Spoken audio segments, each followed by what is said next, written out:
Nos encontramos, hermanos, hablando acerca de la segunda columna, que es solo gracia, solamente gracia. Y en la exposición anterior hacíamos dos preguntas. La primera de ellas es que la salvación es el resultado de un esfuerzo o mérito humano, es decir, el hombre tiene méritos delante de Dios para que Él le dispense esa salvación. Y otra pregunta que hacíamos era que ¿es la salvación el resultado de la gracia de Dios más el esfuerzo humano? O sea, la salvación viene porque Dios dio gracia, por supuesto, mandó a Jesús a morir, pero para que el hombre acceda a esa gracia, entonces debe obrar, es decir, debe esforzarse para poder lograrlo. Por supuesto, hermanos, hemos tomado la Escritura para responder estos interrogantes. Dijimos anteriormente, quizás como un primer argumento acerca de que la salvación es solamente por gracia.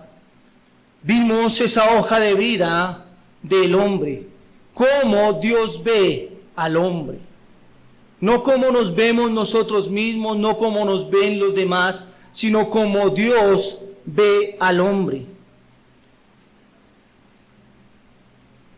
Hallamos que el hombre, según la Biblia, en el hombre no se encuentra ningún mérito para que Dios le dispense salvación.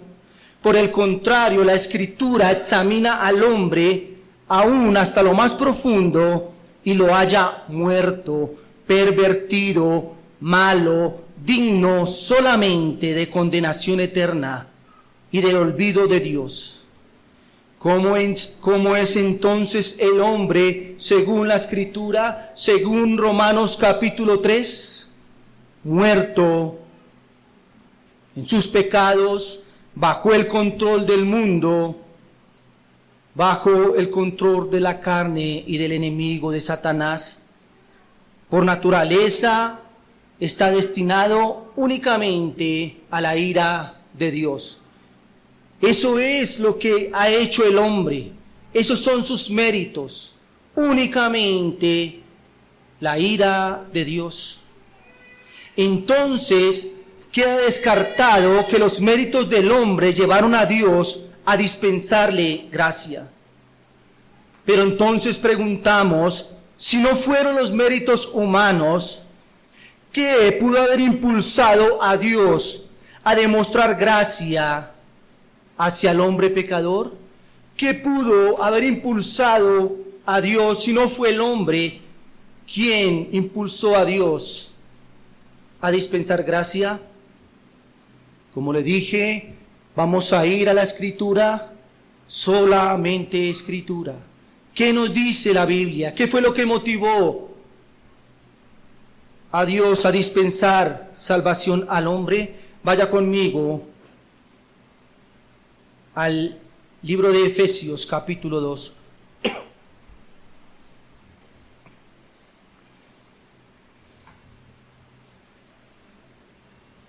Efesios capítulo 2, versículo 4 al 6, leemos lo siguiente. Pero Dios, que es rico en misericordia, por su gran amor con que nos amó, aun estando nosotros muertos en pecados, nos dio vida juntamente con Cristo.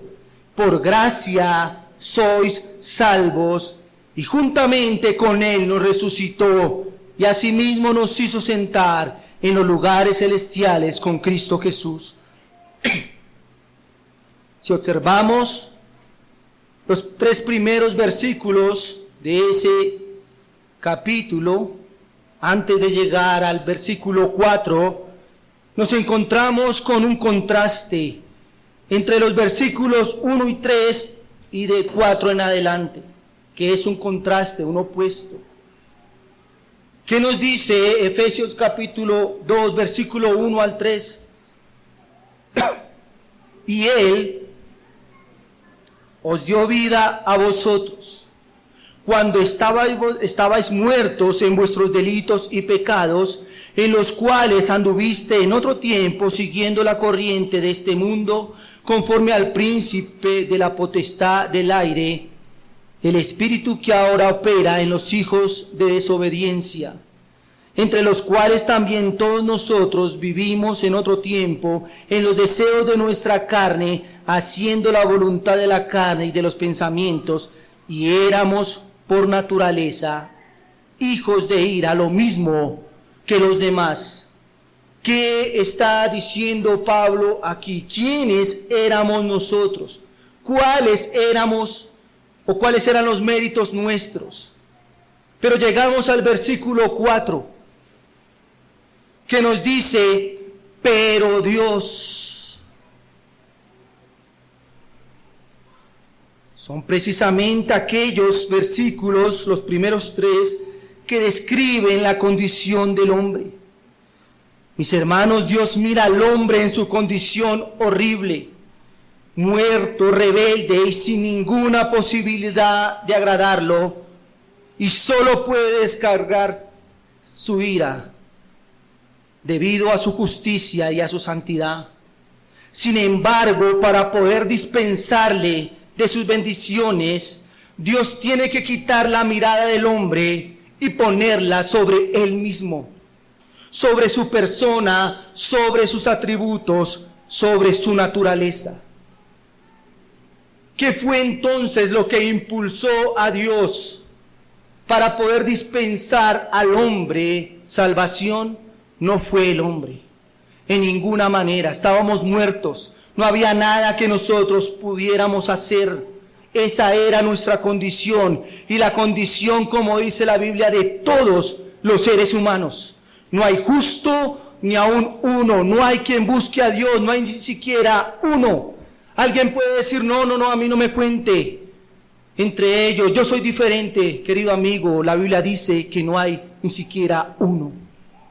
Esa era la condición de todos los seres humanos. Ninguno podía acercarse a Dios. Pero Efesios, Pablo dice, pero Dios. Por eso, después de relatar la condición del hombre, aparece ese pero divino. No aparece un entonces, o por tanto, o por consiguiente, o debido a esto. Es decir, no aparece como el hombre era así, a pesar de que el hombre era así, entonces el hombre pudo acercarse a Dios. No, hermanos, el hombre estaba totalmente pervertido y no podía hacer nada por él mismo. Pero Dios mismo es el que mira al hombre, no por los méritos del hombre, porque no tenía. Así que, como dije, Dios quita la mirada del hombre y la pone en él mismo, porque dice, pero Dios, que es rico en misericordia y por su gran amor con que nos amó. Note lo que está diciendo el texto.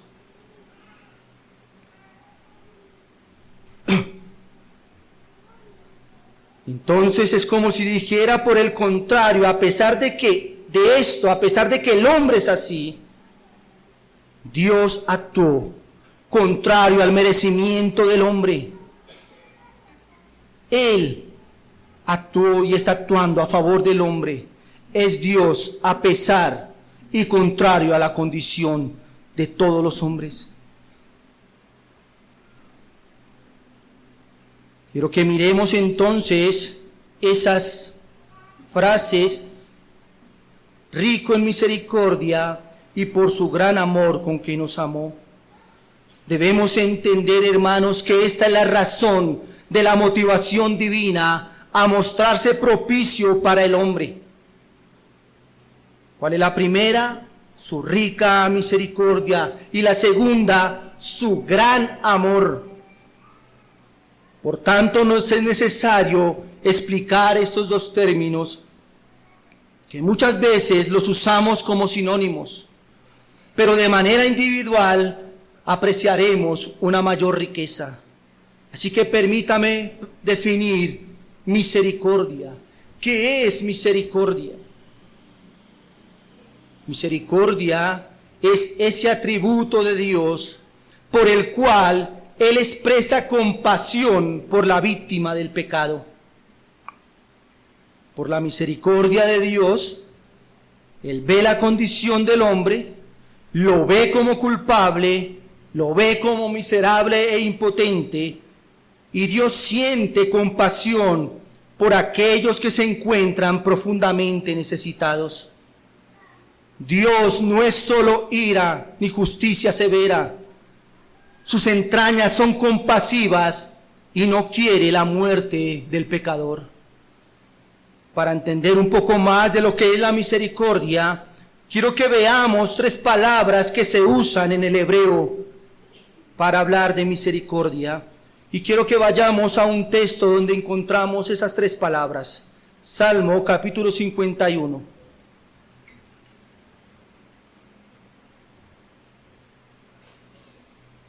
Salmo capítulo 51, Salmo de David, dice en el versículo 1: Ten piedad de mí, oh Dios, conforme a tu misericordia, conforme a la multitud de tus piedades, borra mis rebeliones. ¿Cuáles son estas 3 palabras que encontramos? La primera es piedad, ten piedad. La segunda, conforme a tu misericordia. Y la tercera, piedades, conforme a la multitud de tus piedades. En nuestro idioma son sinónimas y quizás no logramos ver grandes diferencias entre ellas. Pero en el idioma original, estas palabras, depende a su uso, nos muestran las diferencias y grados de intensidad. El primer término hebreo, piedad, en el texto, es la palabra chanán. Esta palabra denota un tipo de afecto que se expresa gimiendo por cualquier objeto que amamos y por el que sentimos lástima. Se refiere a ese afecto natural que sienten aún los animales salvajes por sus crías y que expresan emitiendo sonidos cuando están junto a ellas. Es ese sentimiento que expresamos cuando uno de nuestros familiares enfrenta una calamidad, una enfermedad, una angustia. Es esa compasión en su sentido más básico. La segunda palabra que encontramos es la palabra misericordia. Es la palabra chesed. Esta palabra denota una compasión más intensa que origina en quien la experimenta una bondad profunda y una necesidad irresistible de actuar con liberalidad en favor del otro. Esta bondad fluye de manera natural, no presionada ni merecida. Así que chesed manifiesta un grado más intenso de compasión. Pero está la tercera palabra, piedades. Esta palabra es la palabra rachán. Esta palabra es el más tierno y profundo sentido de compasión que sale de las vísceras, tan profundo que cuando brota en nosotros produce físicamente en nuestro cuerpo una presión en el corazón, una punzada en el estómago y un nudo en la garganta, y que describe el nivel más elevado de compasión que es capaz de experimentar la naturaleza humana. Cuando la compasión que sentimos alcanza sus límites, nos duele el corazón, se nos revuelve el estómago y nos falta el aire. Si usted nota, son palabras que van mostrando más intensidad. Estos 3 grados de misericordia y la misericordia divina. Cada vez que vemos en el Antiguo Testamento las palabras misericordia, compasión y piedad, se está usando estas definiciones. Palabra misericordia divina encierra las tres: compasión intensa, profunda bondad y una decisión natural de actuar a favor de quien se ama. En el Nuevo Testamento son varias las palabras también usadas para dar la idea de misericordia. Una de ellas la encontramos en Mateo capítulo 9, verso 36. Y al ver las multitudes, tuvo compasión de ellas, porque estaban desamparadas y dispersas como ovejas que no tienen pastor. Este término es un término griego usado y es el término esplagnon, que significa compasión, lástima, sentir que las entrañas anhelan. Así que cuando está diciendo aquí que el Señor vio a las multitudes y tuvo compasión, está diciendo que el Señor sintió desde lo más profundo de adentro compasión. ¿Por qué? Por aquellos que no tenían un pastor. En Efesios, en el texto que estamos mirando, en el capítulo 2, allí encontramos la palabra eleos, la palabra griega eleos, que da la idea de una compasión activa y que también es usada en Romanos capítulo 9, versículo 16, que nos dice: así que no depende del que quiere, ni el que corre, sino de Dios que tiene misericordia. Todas estas definiciones nos muestran una compasión que se siente, pero que lleva a obrar. Lo que le quiero decir es que Dios, por su misericordia, por su gran misericordia, miró al hombre en su estado natural, en ese estado corrupto, sin esperanza, lo vio, y por lo que es Dios mismo, su esencia, su misericordia, tuvo compasión de él. Pero al tener compasión de él, no simplemente dijo, bueno, el hombre está en esta condición, sino que él decidió por sí mismo obrar a favor de él. La misericordia es un atributo comunicable de Dios. Dios comunicó en cierto sentido este atributo al hombre. ¿Qué es un atributo comunicable? Algo que nosotros también podemos hacer. Por ejemplo, un atributo incomunicable es la omnipotencia. ¿Quién de los que estamos aquí es omnipotente, tiene todo poder? Ninguno, solo Dios. Omnipresente. ¿Quién puede estar en todo lado? Estamos aquí, no podemos estar en ningún otro lado. Dios sí. Pero misericordia, Dios comunicó a nosotros ese atributo. Nosotros también sentimos misericordia y de hecho como creyentes debemos tener misericordia. Pero en Dios este atributo es perfecto, es grande, es excelente.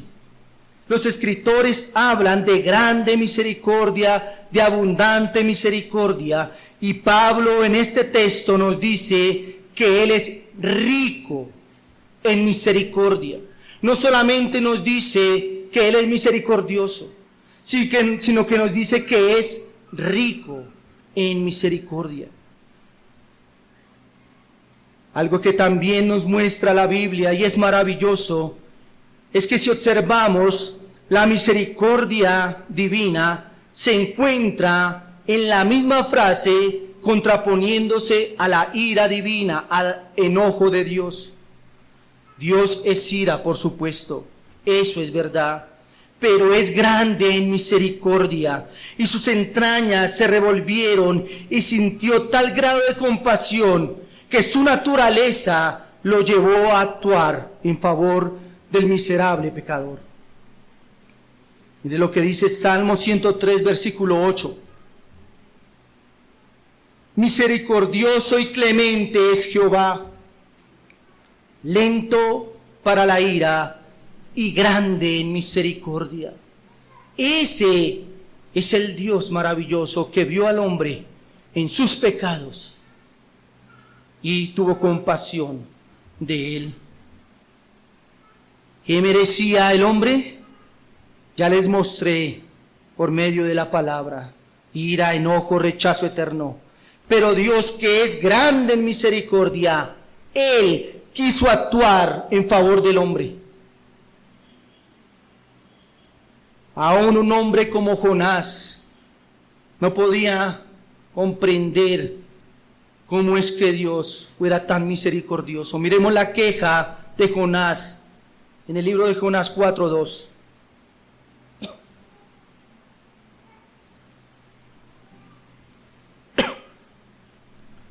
Y oró a Jehová y dijo: ahora, oh Jehová, ¿no es esto lo que yo decía estando aún en mi tierra? Por eso me apresuré a ir a Tarsis. ¿Por qué?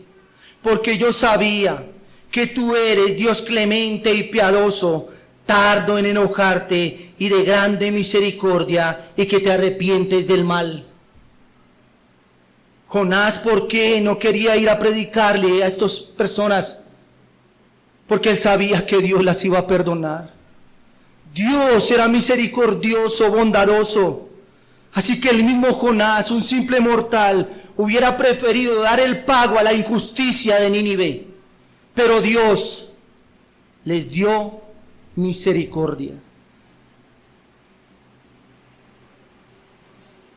Dios, por su gran amor y por su piedad, por su gran chesed, por su gran chanán, por su gran rachán, nos dio su gracia y nos mostró su bondad.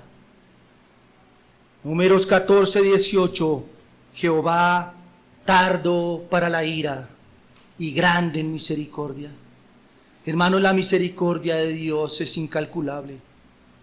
¿Cómo es posible que mire al hombre sin méritos para que nosotros podamos dispensar favor a alguien? Ese alguien tiene que hacer algo por nosotros. Pero ¿qué había hecho el hombre por Dios?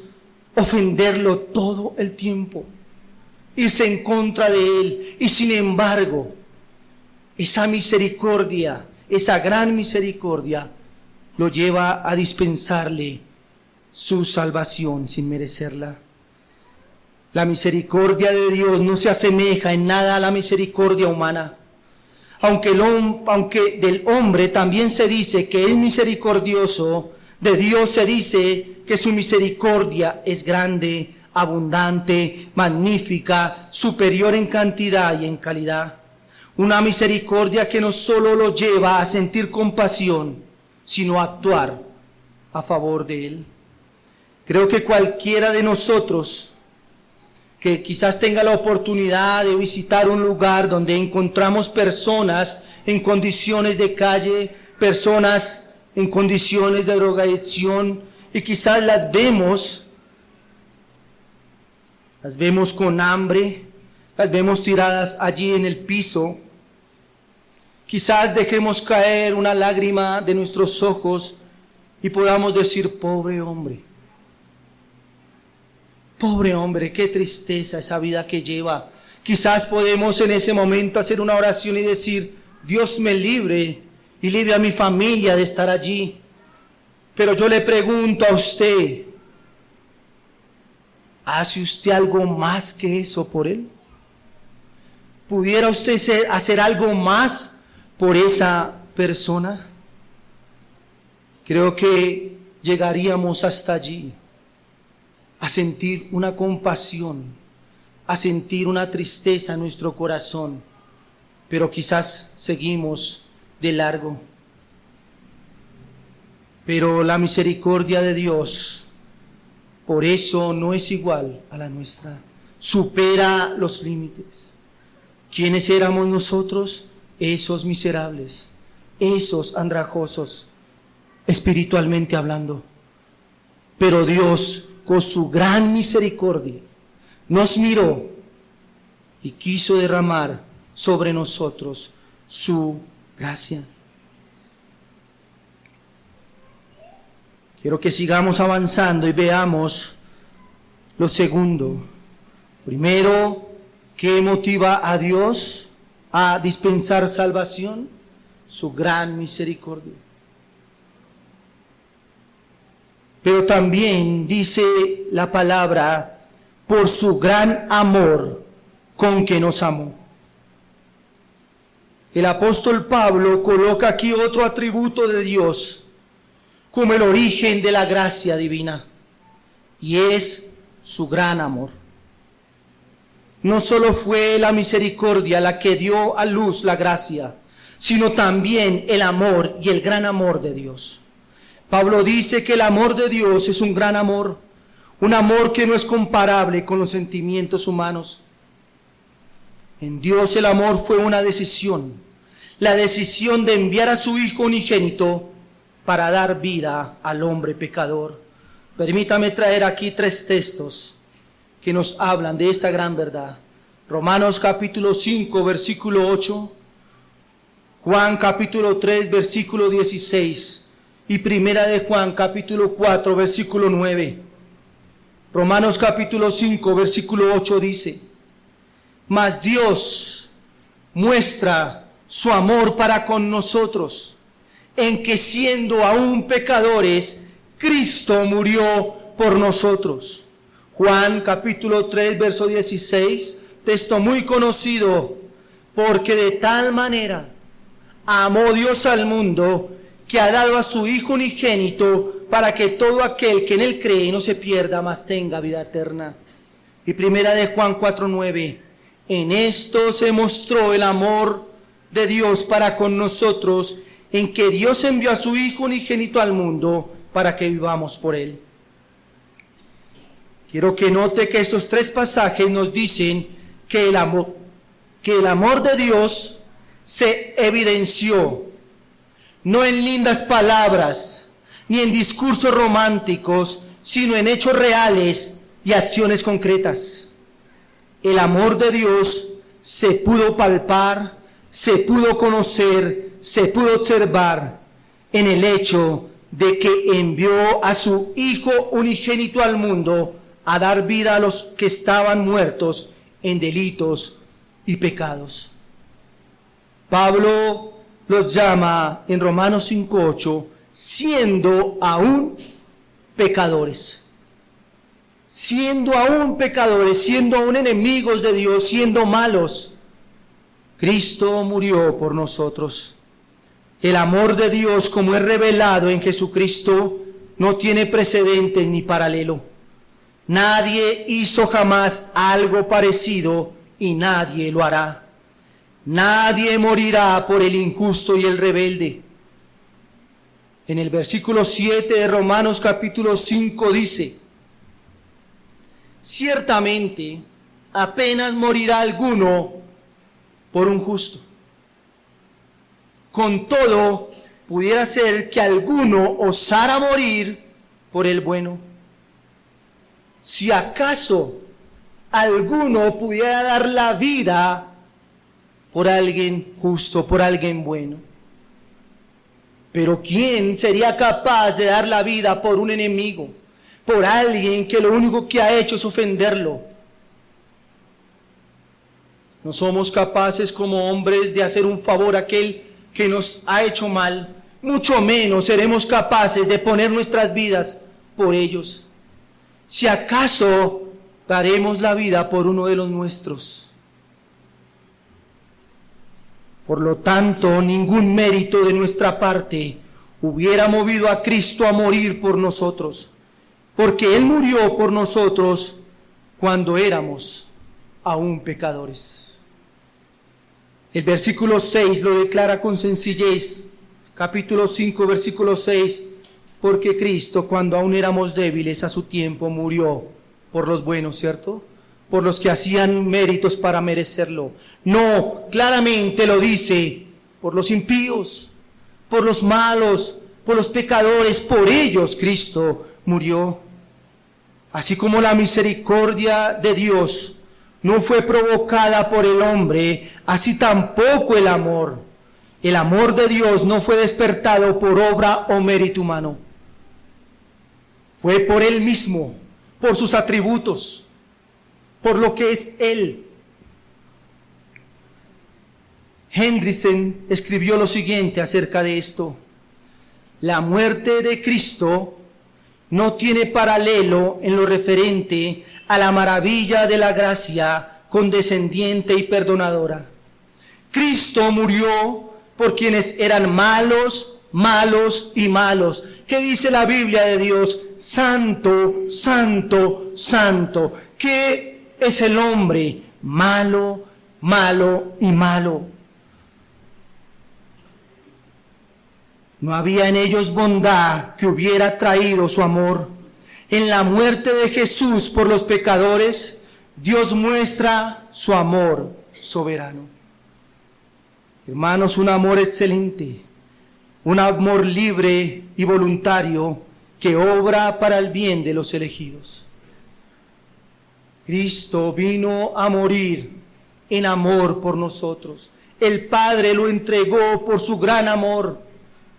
Así que Dios, el Padre, mira al hombre, lo ve en su condición perdida, no mira méritos en él. Lo único que debe dispensar es ira sobre él porque él es justo, pero por esa misericordia decide darle favor por amor y entrega a su Hijo para que muera por ese hombre pecador.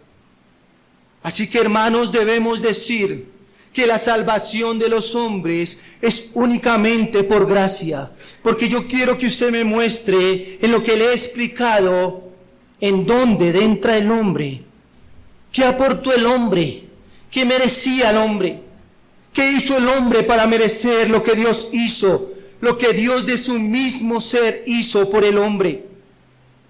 No encontramos al hombre en la ecuación.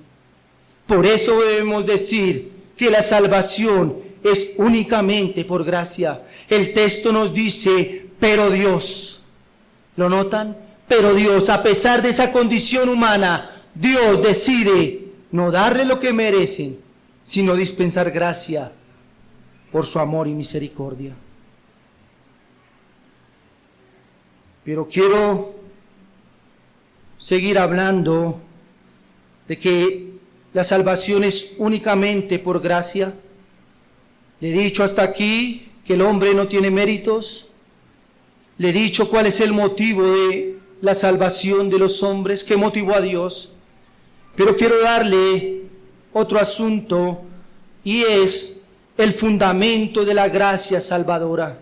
¿Cuál es el fundamento de la gracia salvadora? Hermanos, aquí en este punto no voy a profundizar tanto. El pastor esta mañana, como vamos a ver, habló mucho de esto. Habló mucho de los méritos de Cristo, de lo que Él hizo. Por supuesto, cuando hablemos de solo Cristo, quizás vamos a profundizar más. Pero no quiero dejar pasar este asunto que es vital e importante. Sabemos que Dios ha dispensado gracia, que no es por nuestros méritos, que la salvación no es por nosotros, que está en Él mismo. Pero hermanos, no debemos pensar que Dios miró al hombre, sintió compasión de él, tuvo misericordia, su amor lo mandó a mandar a Cristo, o a enviar a Cristo para la salvación, y que simplemente pasó por alto el pecado del hombre, dejó a un lado todo y borrón y cuenta nueva, y esto es gracia. Hermanos, la gracia tiene un fundamento, y el fundamento de la gracia se llama la obra maravillosa de Cristo en la cruz, de los sufrimientos de Cristo, como nos han venido hablando. En Efesios capítulo 2, versículo 5, nos dice: aun estando nosotros muertos en pecado, nos dio vida, ¿no notan? Vida, pero vida ¿cómo? Juntamente con Cristo, por gracia sois salvos. Y Romanos capítulo 3, versículo 24 nos dice, siendo justificados gratuitamente, no hay méritos, por su gracia, mediante la redención que es en Cristo Jesús. Así que, ¿en qué se fundamenta la gracia? Esto quiere decir que como el hombre no tiene ningún mérito delante del Padre, Cristo es el único que tiene méritos propios para agradar al Padre, para aplacar su ira y para ganar su favor.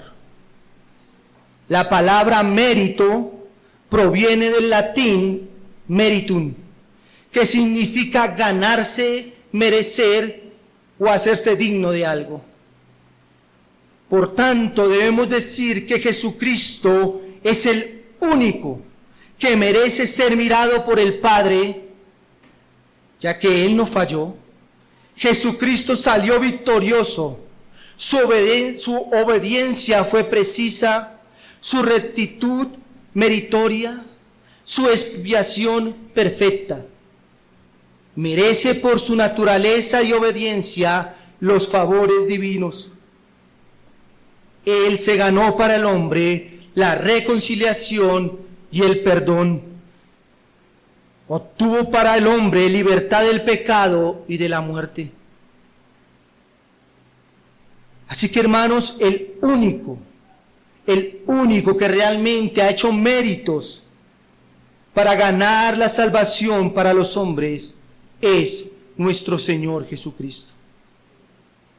Y como hemos visto, no solamente en la cruz, pensar que Cristo solamente ganó para los hombres salvación en la cruz es mirar la obra de salvación quizás como de una manera pequeña, y no estoy diciendo que la muerte del Señor no sea el punto más alto que debería llegar, pero estoy diciendo que todo lo que Cristo hizo a favor, toda su obediencia, todo su sufrimiento, todo eso lo estaba haciendo, como aprendíamos, para cumplir las demandas de Dios.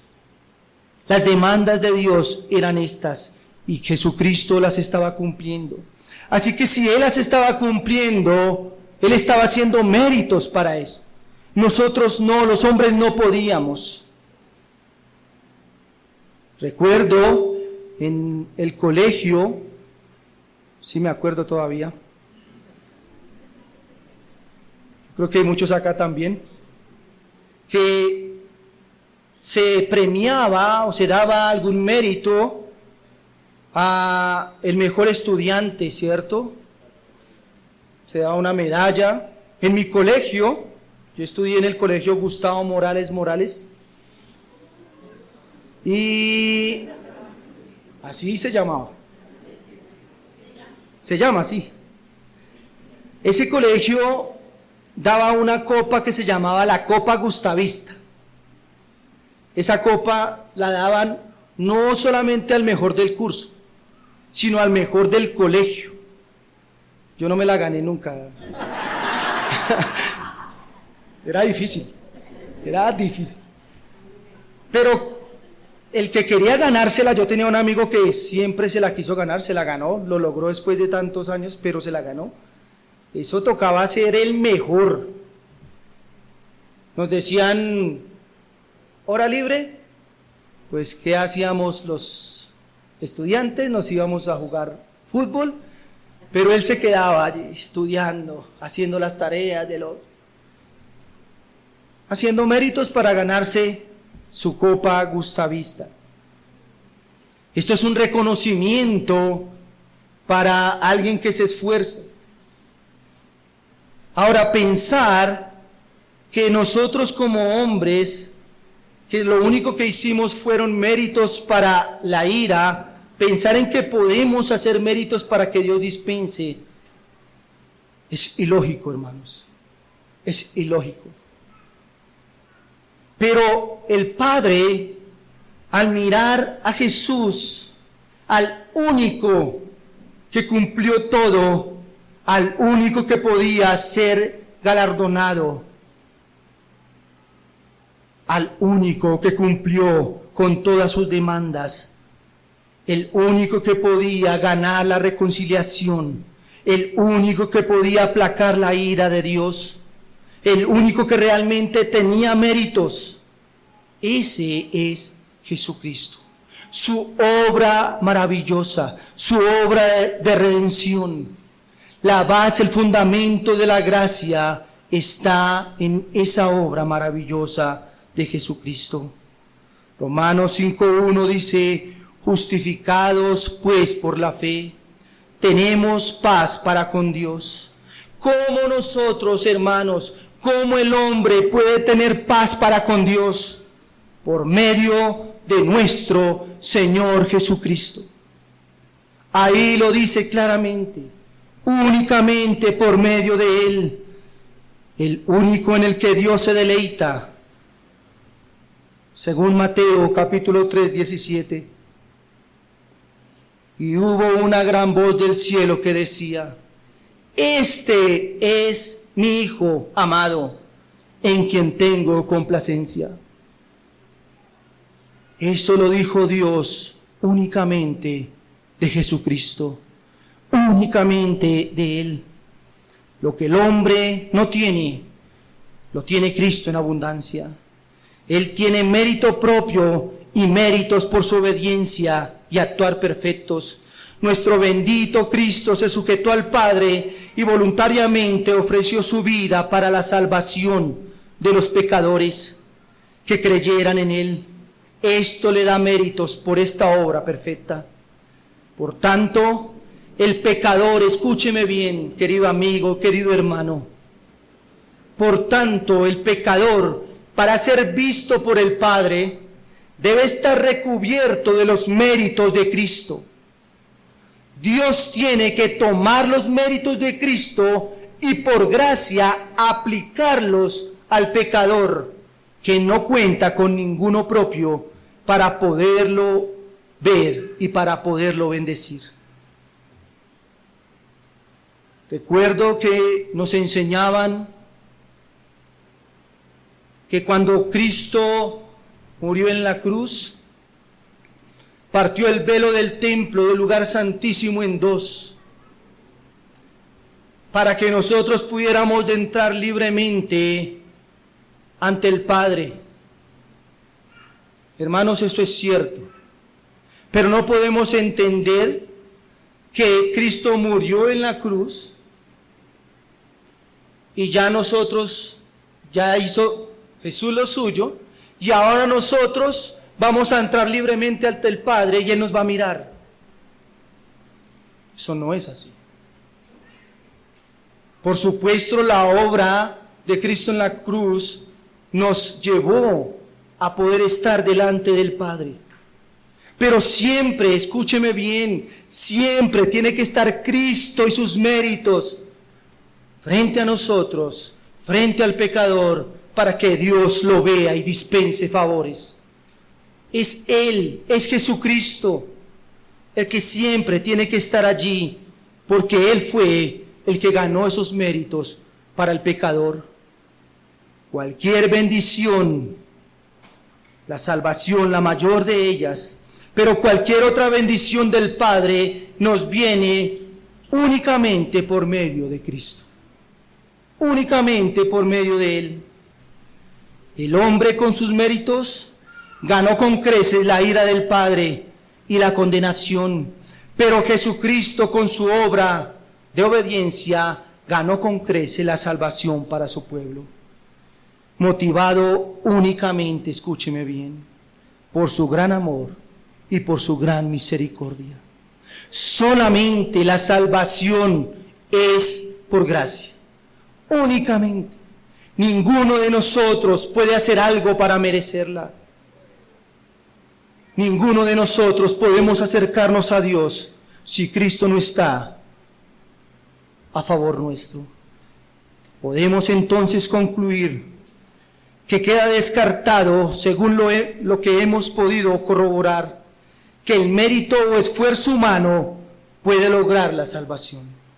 La salvación no es el resultado de ninguna obra humana, ya que el hombre se encuentra en una posición de rebeldía y muerte, esclavo del pecado, el mundo y la carne, siéndole así imposible acercarse a la gracia de Dios, haciéndose merecedor solo de la ira y del castigo divino. En efecto, la salvación es producto por completo, de principio a fin, obra de Dios. Por tanto, es y debe ser únicamente por la gracia soberana de Dios. Entendemos que Dios, impulsado por su rica misericordia y su gran amor, nos amó y nos dio vida por Cristo. Hoy somos aceptos en el amado por los méritos de Cristo. Quiere decir que la salvación sí se basa en obras y en méritos, pero no los nuestros, sino los méritos de Jesucristo nuestro Señor, el único que pudo agradar al Padre y satisfacer todas sus demandas. En resumen, la Biblia nos dice que sin la gracia estamos muertos en delitos y pecados. En pocas palabras, las personas no regeneradas son cadáveres espirituales, desamparadas y sin vida. Carecen del deseo y la capacidad de acercarse a Dios o agradarle de alguna manera. Sin la gracia vivimos según los dictados de este mundo, siguiendo al príncipe de la potestad del aire. Es decir, antes de recibir la gracia, seguíamos voluntariamente al diablo y vivíamos según sus deleites. Además, vivíamos según la pasión de la carne y estábamos esclavizados a los impulsos pecaminosos. Éramos amadores de nosotros mismos e incapaces de liberarnos de las exigencias del pecado. Sin la gracia, éramos hijos de ira. Sin la gracia, éramos malvados e injustos. No teníamos ningún deseo por Dios, ni inclinación a hacer el bien para la gloria de Dios. De hecho, odiábamos a Dios y le éramos hostiles. Éramos esclavos del pecado e incapaces de venir a Cristo sin el poder de Él en nosotros. Entonces, ¿quién está detrás de nuestra salvación? ¿Y cómo somos salvos de la ira de Dios? Debemos levantar esta bandera en esta tarde y en nuestra iglesia y en nuestras vidas. La salvación pertenece únicamente al Señor. Así que la salvación es en efecto solo por gracia. Es únicamente, con exclusión de todos los demás, la expresión del gran amor de Dios por los pecadores. El gran amor, no lo que nosotros hacemos, es solamente por su amor. Déjeme terminar con una aplicación general. Hemos escuchado acerca de la gracia, cantamos acerca de la gracia y debemos decir que estas verdades deberían llevarnos a valorar, a amar y a adorar más profundamente a Dios por sus misericordias y por su gran amor.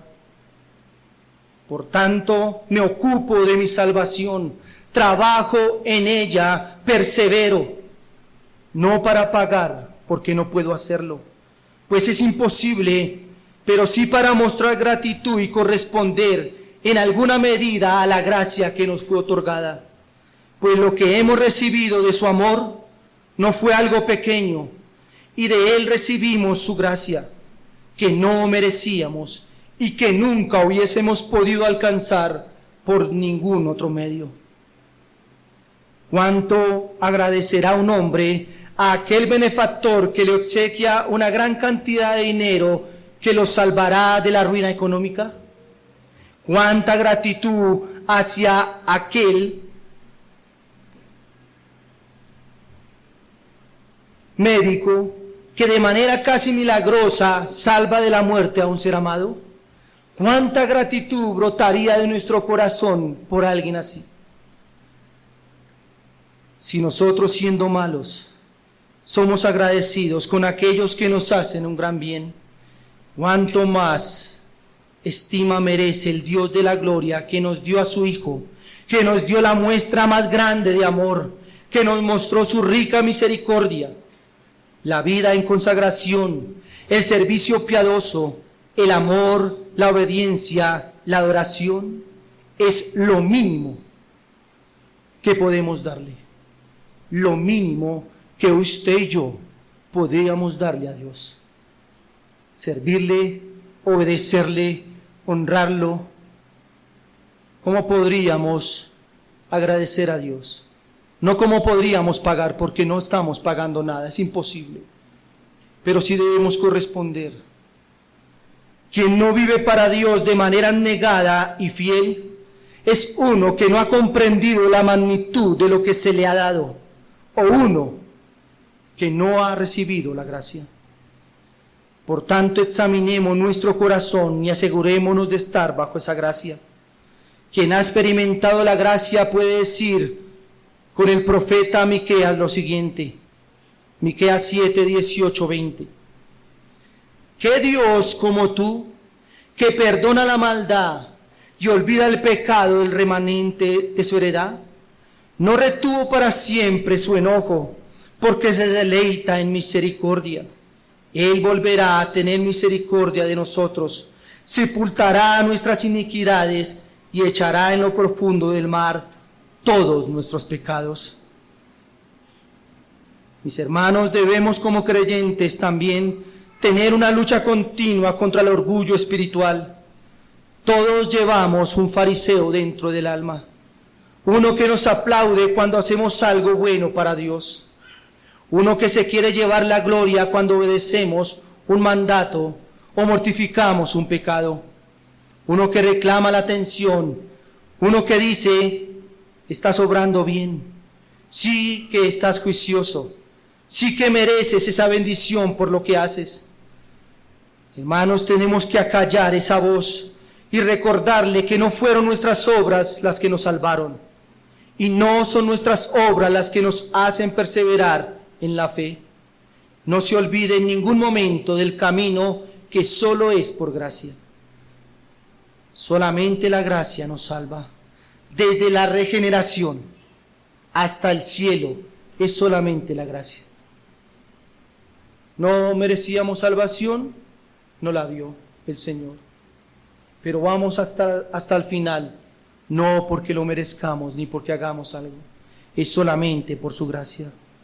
Y por último, mis hermanos, déjeme animarlo por la gracia, por la sola gracia, al arrepentimiento constante y pronto. Cuando hemos pecado delante de nuestro Señor, es usual sentir que Dios ya no nos ve con gracia a través de su Hijo. Pero la gracia, lejos de llevarnos a vivir vidas de libertinaje e imprudencia moral, la gracia de Dios en el Evangelio nos lleva a buscar vidas de consagración y santidad, y buscar con prontitud el perdón de nuestros pecados.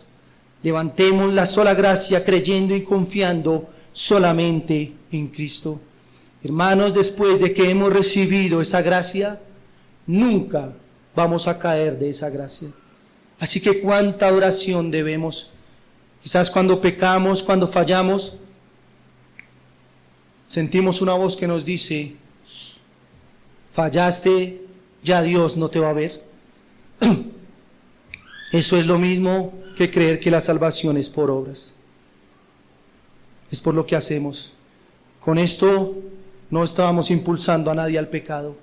Estamos diciendo que lo que hemos recibido por gracia nunca nos será quitado, pero que debemos que adorar a Dios, a ese Dios maravilloso, lleno de misericordia y un gran amor, porque nos dio algo que no merecíamos y hoy lo tenemos. Así que oremos al Señor.